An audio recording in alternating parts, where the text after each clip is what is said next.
whatever. Once you accept that premise. Yeah, he can do whatever he wants. Well, here we see. Once you accept that premise, yes, that Jehovah God, if he chose to, could be in two different places at the same time, or 3 or 4 or 5. Okay. Yeah. Then that presupposition okay. substantiates the credibility of the point that I just made. In other words, it opens the door that's possible. Right. What I'm saying is possible.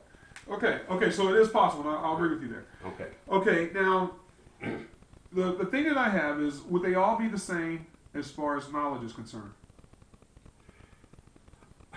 You see, they're all one. Now I know that. Let me put to you the pit. Let me point to you. Let me give you a principle here. Okay. God can never stop being God. Okay, great. So, so in all 3, he's God.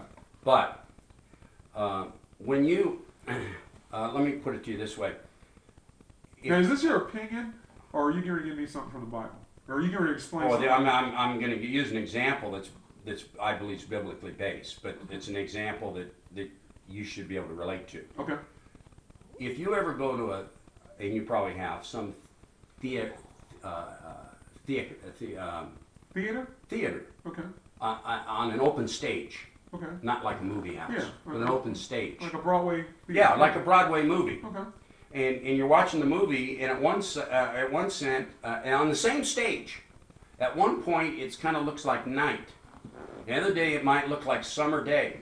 At the other time it might look kind of reddish or bluish. Right. And the way that that's accomplished, the way that they do that, is that if you went behind the stage and you looked up, you'd see all these batteries of lights.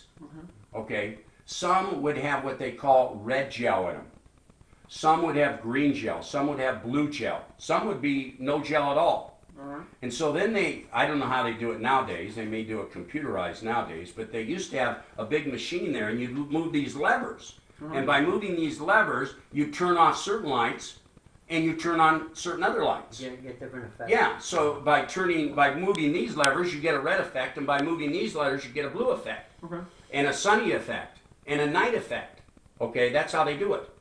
But the bottom line is, at all time, the light is but the bottom line is, with all those lights, regardless of the effect that you see on the stage, it's all the same light.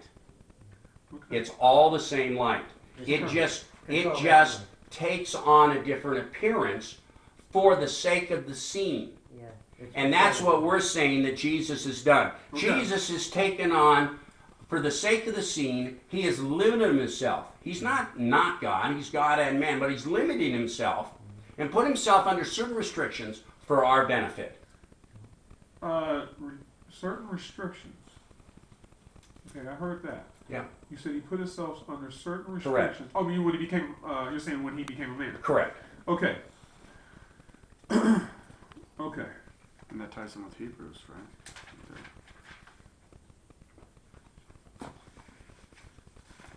Another point that bothered me too, a lot of times, when Christ died on the stauros, which means upright stake or pole in Greek, who resurrected him? If he was the Father, it says in Ecclesiastes 9, 5, and 6, the dead are conscious of nothing. So that means that one third of the Godhead was dead. And the other 2/3 resurrected him. That's what we'd have to say. And that's really not rational thinking.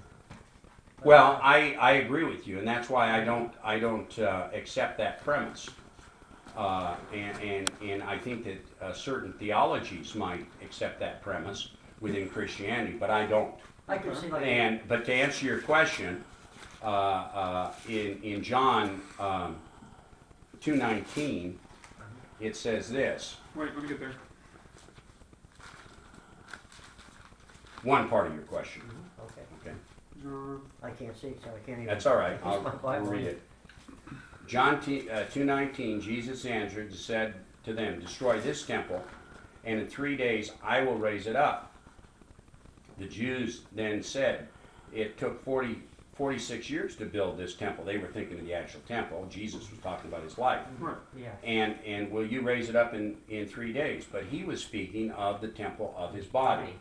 So in a sense, what this verse is teaching is that that Jesus would raise his own himself Yeah, up getting back to omnipresence from the dead. Yeah. But the problem with that is view, which is my view.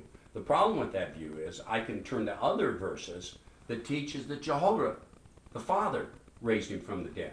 And I can show you some other verses that teaches the Spirit rose him from the dead. So therefore, again, because all three of these people are saying the same thing about the same event, it supports my view that within the nature of the one God, we have three persons, and those three persons are the one God.